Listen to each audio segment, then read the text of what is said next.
1950년 6월 25일 새벽에 북한 공산군이 남북 군사 분계선이던 38선이죠. 38선 전역에 이제 걸쳐서 불법 남침함으로써 일어난 이 한반도에서의 전쟁, 이것을 우리는 6.25 전쟁이라 이렇게 말합니다. 오늘은 6월 마지막 주일이기도 하지만 또 6.25 전쟁이 발발한 지 73주년이 되는 날이기도 합니다. 또 우리 한국감리교회는 오늘을 순교자 기념주일로 그렇게 지킵니다. 그래서 이렇게 자료를 찾다 보니까 쭉 아주 자세하게 기록을 해놓은 자료가 있어서 한번 말씀을 좀 드리려고 합니다. 1949년 북한과 소련이 북한과 소련 조소 군사 비밀 협정을 체결하는데 그때 남한에서 주한 미군이 철수를 합니다. 1950년 미국이 에치슨 라인을 발표합니다. 이 에치슨 라인 발표는 뭐냐면 미국의 국무장관이었던 에치슨이라고 하는 사람이 발표한 미국의 극동 방위선, 그러니까 스탈린과 마오쩌둥의 영토적인 그 야심을 저지하기 위해서 태평양에서의 미국 방위선, 여기까지는 건드리면 안 돼, 뭐 이제 이런 선을 하나 그은 건데, 그게 바로 알류산 열도, 저 일본 위쪽에서부터 일본, 오키나와, 필리핀 이렇게 연결되어지는 선으로 여기까지 이렇게 에치슨 라인을 발표를 합니다. 근데 그 에치슨 라인에 대만과 우리 한국이 빠져 있는 거죠. 다시 말하면 안보와 관련된 군사적인 공격을 해도 보장할 수 없다고 하는 이제 그런 내용을 발표를 합니다. 그러니까 이것이 이제 북한과 중국이 우리나라를 침범하게 되는 어떤 그런 또 계기를 마련해 준 거라고 볼 수가 있습니다. 1950년 6월 23일 국군 비상경계령을 다 해제합니다. 병력의 3분의 1이 외출을 나갑니다. 이건 다 이제 3분의 1은 빈 거죠, 말하자면. 1950년 6월 25일 38선 전역에 북한들이 이제 군인들이 이제 방어 진지를 하고 이쪽에 남한에 이제 그 군사 진지 기습 공격을 개시를 합니다. 전투기가 서울 상공에 침입을 하고 미국은 유엔 안전보장이사회를 즉시 소집을 요구하고 거기서 이제 결의안을 채택하는데 그때 소련은 그 안전보장이사회에 참석을 하지 않습니다. 그때의 그 유엔 안전보장이사회에서 결의한 것은 북한군 철수를 요구하는 거예요. 우리나라에서 남한에서 북한군 철수해라. 1950년 6월 27일 안전보장이사회 유엔 회원국에 대한민국 원조를 권고하는 결의를 채택합니다. 대한민국을 도와줘라 뭐 이런 거죠. 1950년 9월 15일 유엔군 인천 상륙 작전이 이제 시작이 됩니다. 1950년 10월 유엔군이 이제 평양을 넘어서 압록강, 두만강까지 이제 진격을 합니다. 근데 50년 11월에 중공군이 개입을 하게 돼요. 그래서 50년 12월에 북한 지역에서 유엔군이 철수를 합니다. 51년 1월 대한민국 정부 서울에서 철수를 합니다. 유엔군이죠. 그 다음에 51년 2월에 유엔 총회에서 중공군 철수를 요구를 합니다. 51년 7월에 개성에서 휴전 회담이 시작이 되고 10월에 그 회담 장소를 판문점으로 옮기게 됩니다. 그리고 52년 10월 1년 지난 후에 공산 측의 비타협적인 태도를 문제로 유엔군 사령부가 회담을 중지합니다. 53년 7월 27일 판문점에서 유엔군 사령관과 공산군 사령관이 이제 휴전하자고 하는 거에 조인을 이제 하게 됩니다. 지금까지 우리는 휴전이죠. 그 53년 7월 27일 그 휴전 조인 이후에 3개월 있다가 어떤 일이 벌어지는가? 양평동에 양남교회가 세워집니다. 53년 10월 7일. 이게 지금 49년부터 53년까지의 그 요약해 놓은 자료에 보니까 이렇게 진행이 됐더라고요. 6.25 전쟁 중에도 죽기까지 이제 믿음을 지켰던 사람들이 있습니다. 한국 기독교 최대 순교 성지인 염산교회 순교 이야기 중 한 이야기를 들려드립니다. 2017년도에 우리 영등포 지방 교역자들이 함께 이제 다녀온 적이 있습니다. 거기에 허상 장로 그리고 그의 부인 이순심 집사 이 부부의 순교 이야기입니다. 이 허상 장로는 예수 믿기 전에 술 주종꾼으로 저 광주에서 아주 소문난 사람입니다. 그런데 동생 허화준이라고 하는 사람이 목사가 된다는 소리를 이 허상 장로가 이제 듣게 되는 거예요. 그래서 동생이 이렇게 훌륭한 사람이 됐구나.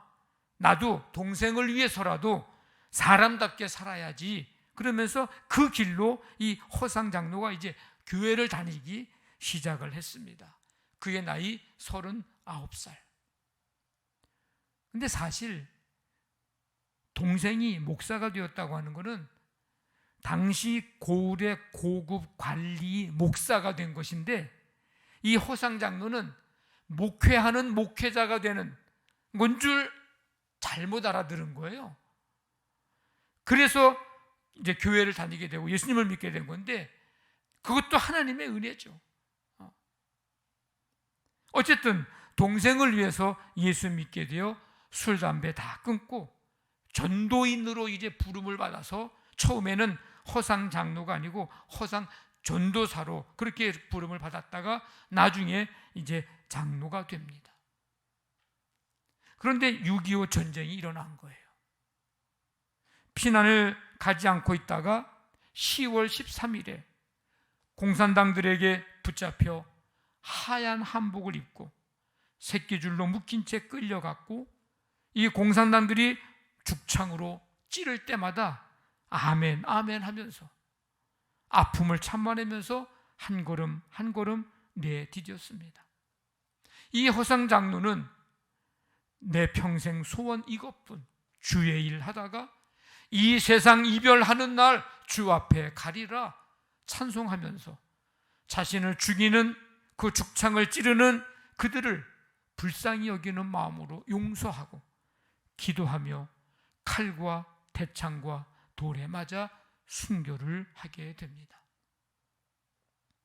그런데 이 허상 장로의 부인 이순심 집사, 남편이 끌려가자 나도 장로님과 함께 천국 가게 해달라고 울면서 남편을 쫓아가 함께 순교 이제 하게 되는데 마지막 숨이 끊어지는 순간까지 하나님 앞에 이렇게 감사를 드렸다고 합니다. 하나님 감사합니다.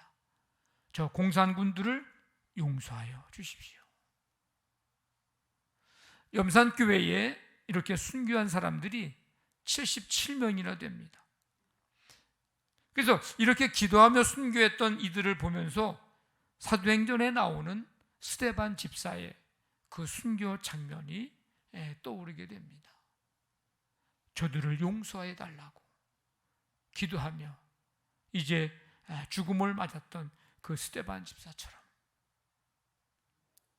오늘 우리가 함께 읽은 요한복음 12장 24절 말씀은 예수님이 3년 동안 공생의 사역을 이제 마치고 십자가에서 돌아가시기 위해 예루살렘 성에 들어가셔서 하신 말씀입니다. 명절인 유월절을 지키기 위해서 이제 예루살렘에 올라온 그 이방인들이 빌립에게 가서 이제 청합니다. 선생님, 우리가 예수를 배웁고자 합니다.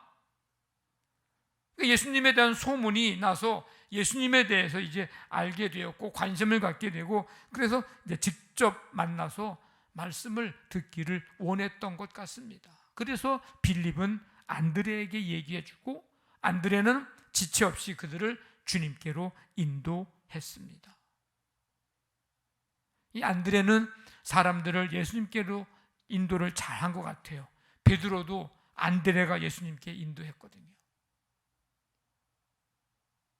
이 면담 요청에 예수님께서 보이신 반응이 뭡니까?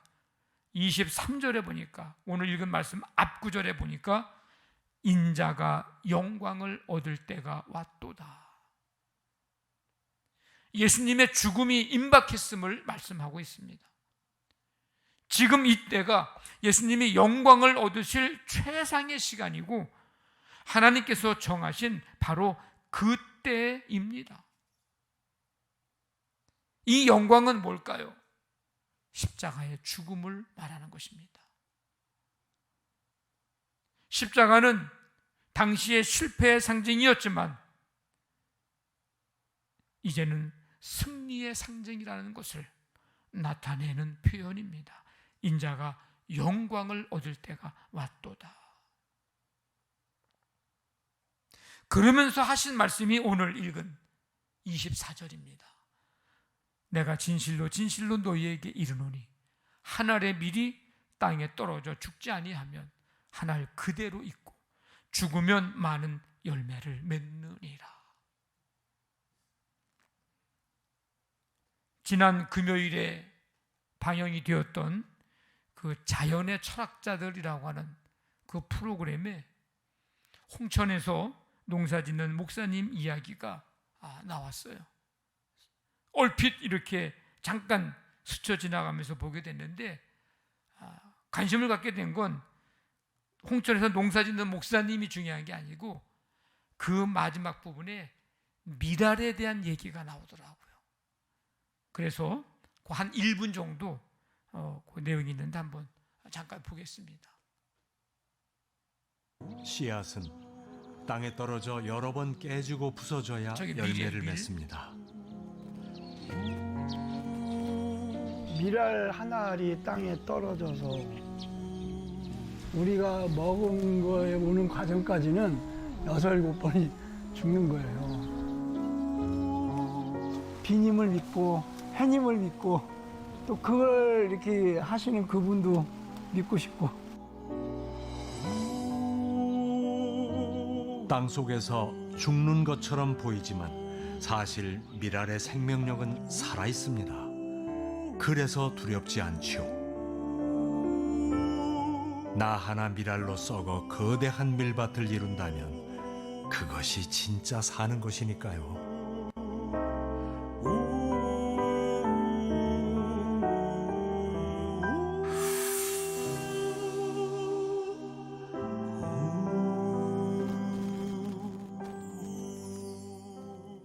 다른 일 하다가 미랄을 하나가 떨어져서 우리가 밀을 먹기까지는 밀이 6번, 7번 죽는다는 말이 귀에 딱 들어드는 거예요. 이거 이번 주 말씀인데, 그래서 그냥 얼른 저거를 좀 준비를 좀 하게 해서 보여드렸습니다. 다 아는 얘기지만 예수님께서는 자신의 죽음이 가져오게 될 놀라운 결과에 대해서 한 알의 밀과 그 열매의 비율을 통해서 알게 하십니다. 십자가 죽음을 통해서 많은 영혼들이 죄의 속박에서 벗어나 자유를 얻게 될 것을 말씀하신 것입니다. 우리는 예수님께서 십자가에서 죽으신 그 희생으로 말미암아 생명을 얻고 하나님의 자녀가 되었고 빛 가운데 걸어가게 되었고 산 소망을 가진 자가 되었습니다. 아멘. 기독교 역사는 다른 말로 표현하면 순교의 역사라고 해도 과언이 아닙니다. 대표적인 순교자가 스데반 집사요, 사도 야고보요, 사도 바울이요, 베드로요. 지금까지 2000년 동안에 얼마나 많은 순교자들이 생겨났습니까? 소아시아 7교회 중에 서머나 교회의 폴리캅 감독, 이 폴리캅은 사도 요한의 직계 제자로서 서머나 교회를 이제 맡고 있었습니다. 본래 안디옥 출신입니다. 그런데 내려오는 얘기에 의하면 서머나의 어느 과부가 안디옥에서 이 폴리캅을 노예로 샀는데 그가 너무 똑똑해서 이제 그녀가 죽게 될 즈음에 폴리캅을 자유인으로 만들어 줬다고 합니다.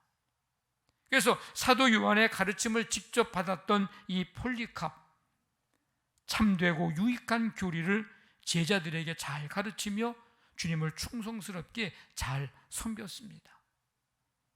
많은 이단자들이 이제 주님께로 돌아오게 됐습니다. 그런데 핍박과 박해가 있었고 폴리캅이 이제 잡히게 됐습니다.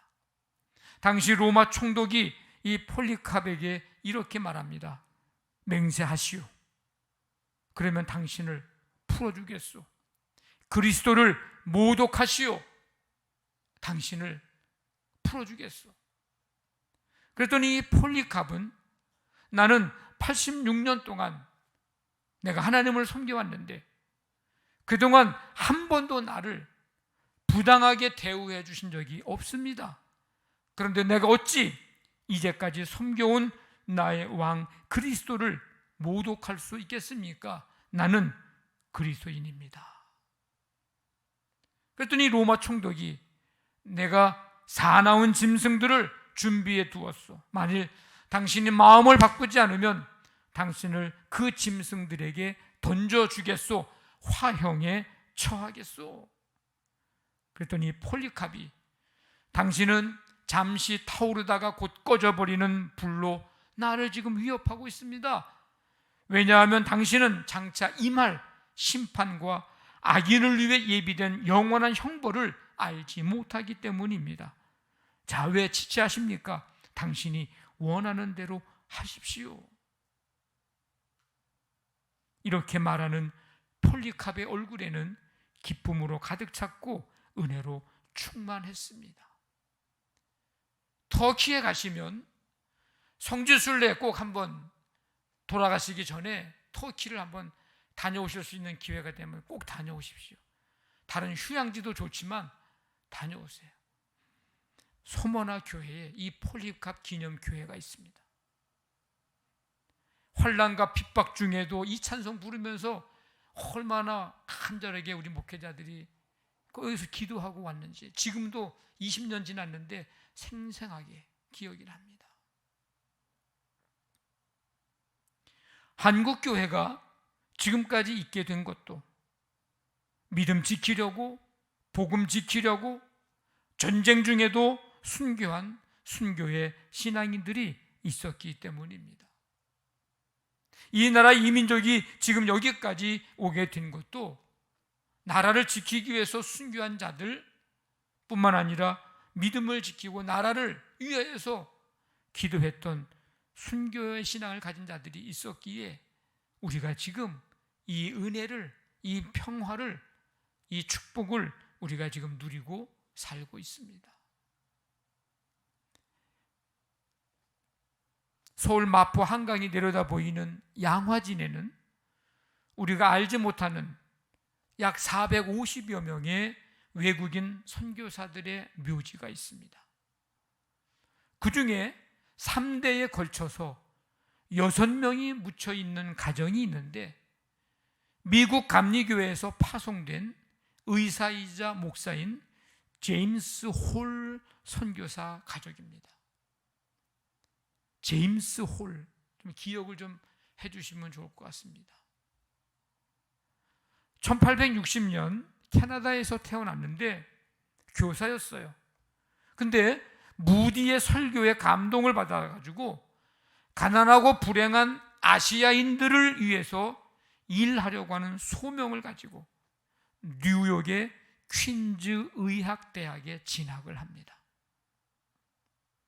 비슷한 시기에 빈민들을 위한 의료 선교의 꿈을 가지고 펜실베니아 의과대학을 졸업한 로제타 셔우드라고 하는 아름다운 여성이 있었는데, 이 둘이 뉴욕의 한 병원에서 만나서 사랑을 하게 되고 조선을 선교지로 정하고 이 둘이 약혼을 합니다.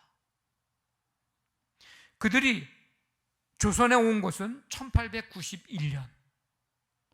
제임스 홀이 평양 선교를 시작한 것이 1892년이었습니다. 그런데 2년 후에 무슨 일이 일어나는가?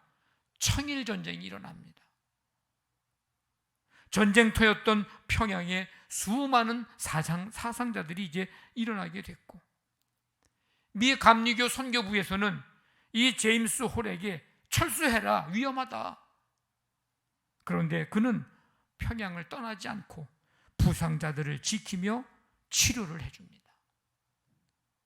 그런데 이 홀에게 불행한 일이 찾아왔는데, 과로와 발진 티푸스로 1894년 11월 24일 목숨을 잃게 됩니다. 나이 34살, 조선에 온 지 2년 11개월 만에. 그리고 로제타 셔우드, 그와 조선에서 결혼한 지 2년 5개월 만의 일이었습니다. 이 제임스 홀이 이제 세상을 떠난 다음에 임신 중이었던 이 부인 로제타, 그는 이제 출산을 위해서 미국으로 갔다가 다시 남편이 순교한 조선에서 일하라고 하는 소명을 받고 2살 난 아들 셔우드와 갓 태어난 딸 에디스와 함께 조선에 돌아옵니다.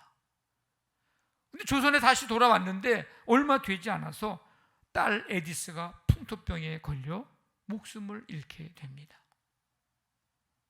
이런 아픔을 딛고 이 로제타는 이제 선교 활동을 계속하는데, 평양에 남편 제임스 홀을 기념하는 병원을 건립하고, 여자들을 위해서는 광해여원을 이제 또 세우고, 맹인들을 위한 학교도 설립을 합니다. 이화여자대학병원, 인천간호대학, 인천기독병원. 제가 인천기독병원에서 1967년도에 제가 수술을 받고 하나님의 은혜 가운데 살아서 지금까지 목회하고 있어요. 그리고 서울에 경성여자의학 전문학교를 세우게 되는데, 지금의 고려대학병원입니다.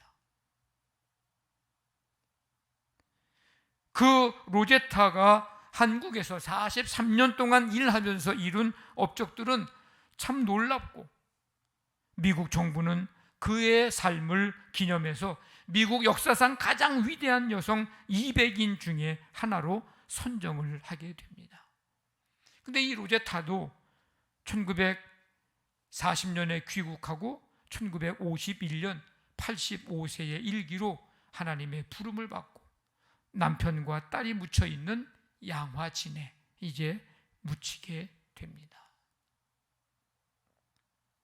이 홀 부부의 이 희생적 선교 정신, 순교 정신, 아들 셔우드 홀에 의해서 이제 계속해서 이어지는데, 이 아들이 뭘 했느냐? 결핵협회를 만들어서 결핵 퇴치 운동을 벌였습니다.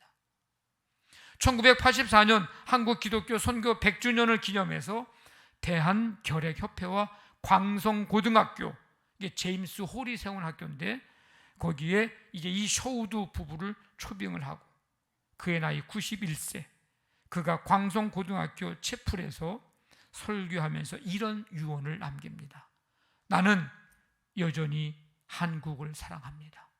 내가 죽거든 나를 미국이나 캐나다에 묻지 말고, 내가 태어나 자라났던 사랑하는 이 나라, 나의 사랑하는 아버지와 어머니, 누이, 동생, 그리고 나의 아들이 잠들어 있는 한국 땅에 묻어 주시기를 바랍니다. 지금 그 3대에 걸쳐 6명이 양화진에 지금 묻혀 있는 거예요.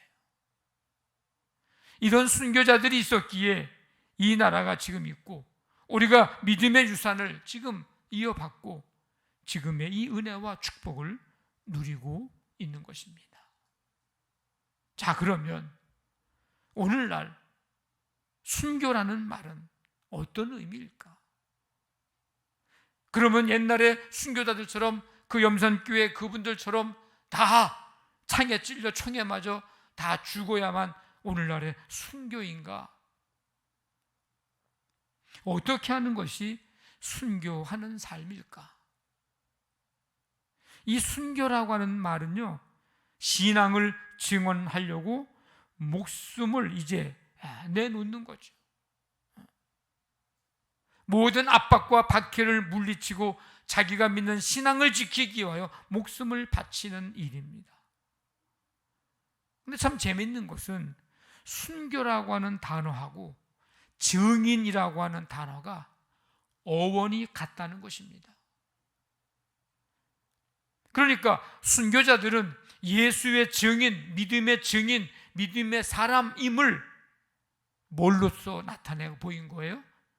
순교로서 나타내 보인 것입니다. 이 순교의 의미를 통해서 볼 때 오늘날 신앙의 선조들처럼 목숨을 바치는 순교, 피를 흘리는 피의 순교를 당할 위험은 지금으로서는 그런 위험은 없습니다. 자, 그렇다고 오늘날 순교는 없는 것일까? 비록 피를 흘리진 않을지라도 그리스도의 이름 때문에 괴로움을 겪고 있다는 사실을 우리는 어떻게 이해해야 할까? 이름도 명성도 없이 고통 속에서 그리스도를 통한 구원의 사랑의 맛을 체험했기 때문에 이 신앙을 고백하고 그리스도를 증거하기 위해 기꺼이 고통을 견디고 있는 사람들, 어떤 의미에서는 오늘 이 시대에 순교자들이요, 순교자 정신을 가지고 사는 사람들입니다. 그렇다면 우리는 삶 속에서 예수 그리스도를 닮아가며 하나님의 말씀대로 사는 삶의 순교, 생활의 순교, 희생을 하고 땀을 흘리고 섬기고 빛과 소금으로서 살아가는 이 생활 순교, 삶의 순교자로 살아야 하고, 그렇게 순교자 정신을 가지고 살아야 합니다. 신앙의 등불과 기도의 등불을 켜놓고 주님 오시기를 기다리기 위해서, 그리고 주님께서 가르쳐 주신 신앙을 굳게 지키기 위해서 매일매일 고통과 큰 희생을 각오하면서 사는 삶, 바로 그 삶이 오늘 이 시대를 살아가는 또 다른 순교자가 아니겠습니까? 여러분, 생명 다할 때까지 믿음 지켜 가시기를 바랍니다. 수많은 순교자들이 왜 그렇게 순교를 당했나? 죽을 때까지 믿음 지키기 위한 것이었어요. 이것이 이 시대의 순교자적인 삶입니다. 우리가 생명 다하는 그날까지 믿음을 지켜가는 거예요. 이 시대 속에서 믿음 지키지 못하는 사람들이 생각보다 많습니다. 좀 어려운 일 생겼다고 믿음 지키지 못하고, 좀 문제가 생겼다고 믿음 지키지 못하고, 일이 잘 안 된다고 믿음 지키지 못하고, 아니 일이 너무 잘 돼서 믿음 지키지 못하고, 우리가 생각하는 것보다 많습니다.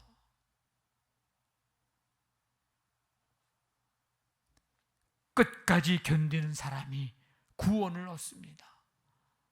죽을 때까지 신실한 믿음 지켜야 생명의 면류관을 얻을 수 있습니다. 여러분, 생명 다할 때까지 물질 우상 앞에 엎드리지 마십시오. 이것이 오늘 이 시대의 순교자적인 삶입니다. 자본주의 시대를 살아가는 우리는 물질이 없으면 불편합니다. 불편해요. 없는 것보다 있는 게 확실히 편합니다. 그래서요, 세상은 우리의 목을 교묘하게 조르고 있어요. 물질을 우상시하라고. 이거 없으면 너 안 되잖아. 물질 앞에 엎드려야만 편하게 행복하게 살 수 있다고. 그렇게 유혹도 하고 그렇게 위협도 합니다.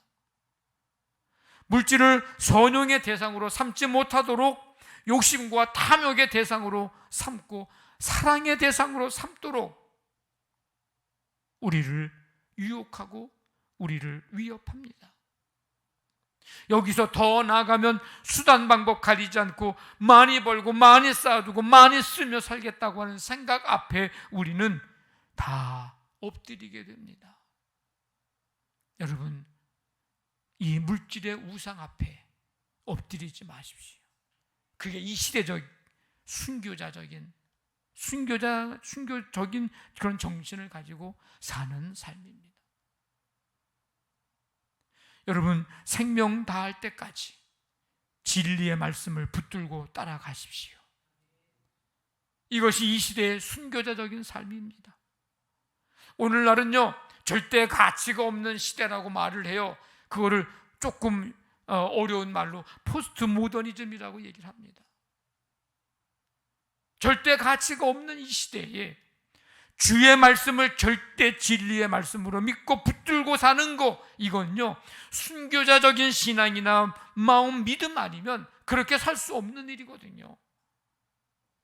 정말 우리가 진리의 말씀을 붙잡고 산다고 하는 것은 정말 순교를 각오하고 믿음 지키는 사람과 다를 바 없이 똑같은 거예요. 주의 말씀은 이 시대의 가치관과 역행하는 것이 많습니다. 그러니까 그 이 시대의 가치관과 역행하는 말씀 붙들고 살려니 그게 얼마나 힘들어요.